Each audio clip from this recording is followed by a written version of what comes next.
Olá, está no ar o seu programa sobre a arte em movimento. No Curta Agora de hoje, uma entrevista com o cineasta Cristiano Abud.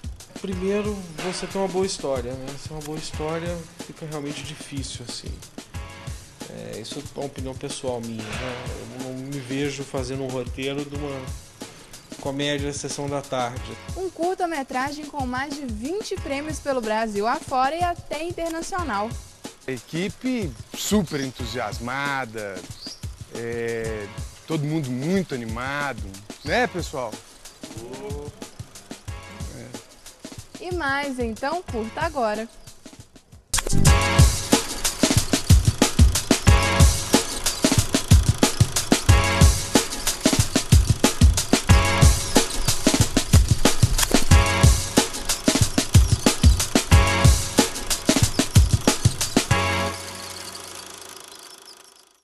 Ele é roteirista do longa 5 Frações de uma Quase História. Além disso, dirigiu, roteirizou e coordenou outras produções de ficção e também documentário. O entrevistado de hoje é Cristiano Abud. Cristiano, é um prazer te receber no nosso programa, primeiramente. O prazer é meu. Seu primeiro trabalho foi o documentário com o cantor brega Evaldo Braga, né? E você começou mais ligado ao roteiro. Como que começou essa ligação sua com o cinema e principalmente com o roteiro? Esse trabalho do Evaldo Braga eu fiz enquanto eu estudava no UFMG.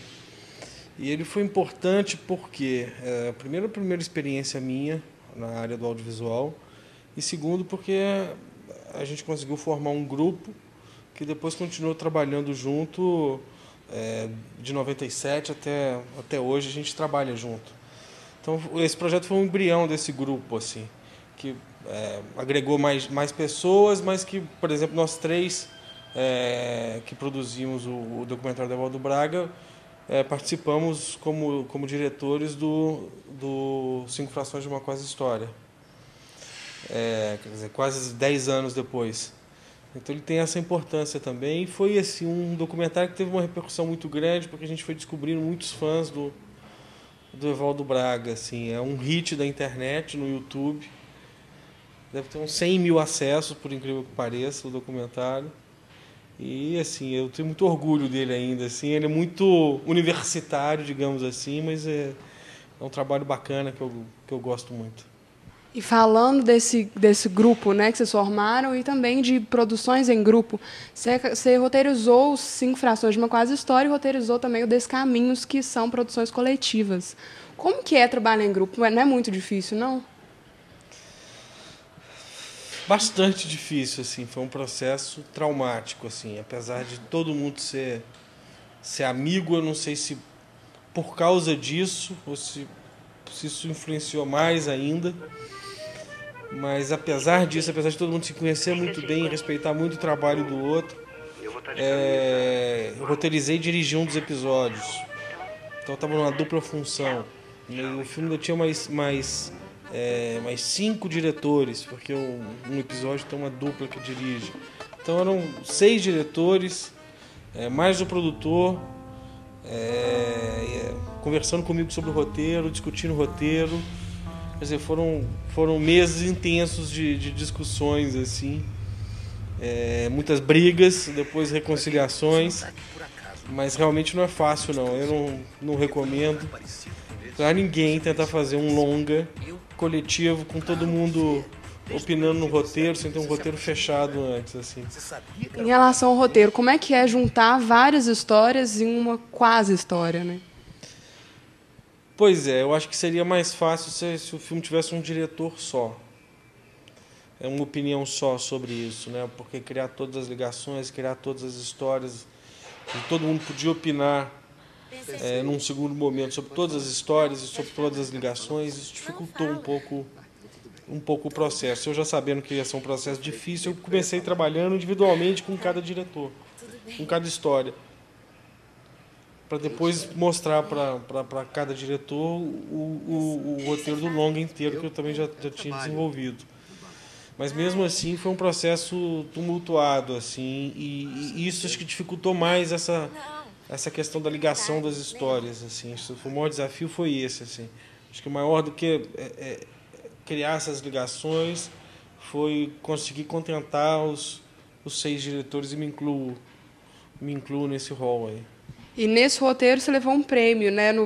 Aliás, alguns prêmios, não foi só um, né? No Brazilian Film Festival em Miami. E o que é importante na hora de fazer um roteiro?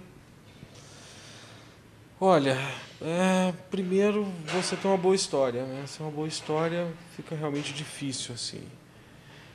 Isso é uma opinião pessoal minha, né? Eu não me vejo fazendo um roteiro de uma comédia Sessão da Tarde, assim. Enfim, eu acho que uma boa história já é um bom caminho andado. E eu acho que uma história que você acredite nela, né? É importante que você acredite naquela história, que ela te convença e que te interesse, né? Assim, para começo de conversa.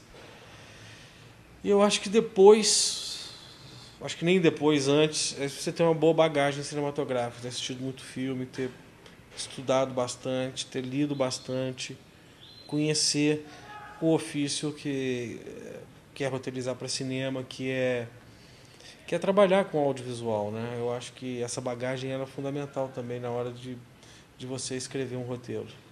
E nessa amizade você acabou participando de uma cena dos filmes que não fiz, né? Como que foi fazer essa cena? Ficou incrível, né, essa cena. Pois é. Todo mundo fala dessa cena e, na verdade, eu estava realmente irritado com o Gilberto naquela hora. Eu estava querendo brigar com ele. Eu acho que tinha que ser um Porque longo. ele me fez vestir aquela roupa ridícula que eu estou usando, xadrez combinando com a dele. E eu realmente não estava satisfeito de usar aquela porcaria daquela roupa de caipira. Eu acho melhor de noite. Eu acho que isso facilitou a minha atuação ali na hora do filme. Mas assim, foi um prazer, cara. Assim, o Gilberto já tinha vindo com várias ideias malucas assim de curtas que estão no filme, né? Todas aquelas barbaridades cinematográficas que aparecem. Ele queria fazer um curta-metragem, eu que não deixei, não roteirizei. E quando ele veio com essa ideia dos filmes que eu não fiz, curiosamente, a gente estava abrindo a Abusa e foi uma oportunidade de a gente fazer o nosso primeiro trabalho aqui na casa. Foi os filmes que eu não fiz. E que tem uma carreira vitoriosa aí. Com 35 prêmios, quase 50 festivais. Um prazer ter feito. Agora, em relação a esse novo documentário, Samba é Meu Dom, ele está marcado, né, pelo menos é o sonho de vocês, ele ser lançado em 2011.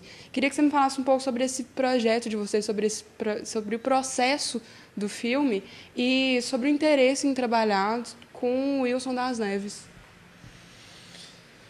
É uma história curiosa, assim, porque essa ideia não partiu nem de mim pessoalmente, nem da produtora.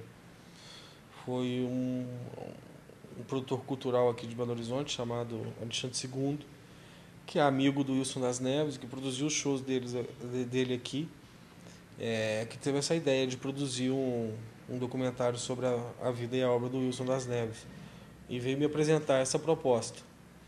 E eu, na mesma hora, fiquei muito interessado, assim, eu já conhecia o trabalho do Wilson das Neves, mas como cantor de samba, e depois fui descobrir o baterista, o incrível baterista, né, o maior baterista brasileiro do século passado, um cara genial.